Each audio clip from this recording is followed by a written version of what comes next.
Kololo yo kyawedde bulungi nnyo nnyini ddala. However much mbu kyawedde mwabaddemu obuvuyo n'akavubuŋŋano naddala backstage abambi mutasobodde kubeera nga mulaba.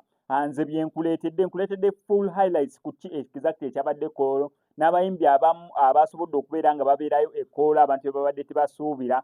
DJ Nimrod abantu babadde tebakisuubira oba abamu babadde bakimanyi naye nze nabadde sikisuubira. Chosen Blood nabadde sikisuubira.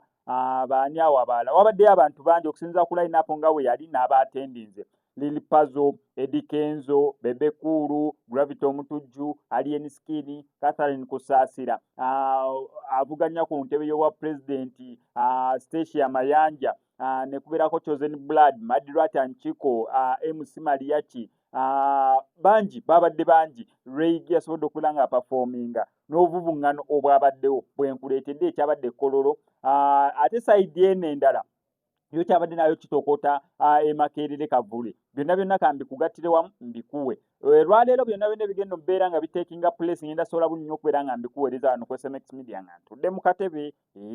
Nze sitera kuva mu katebe, mbeera ntudde mu katebe. Kigenda okubeera nga kitranspiringa wano eno nga Bobi Wine agenda okubeera nga nominatingwa olunaku olwaleero. Byonna ngenda beera nga nsobola obulungi okubeera nga mbikuwa. Gwe kyonna okukola subscribing nga notification bell ebisigadde obitulekere. Bino bye byabadde Kololo olunaku olw'eggulo.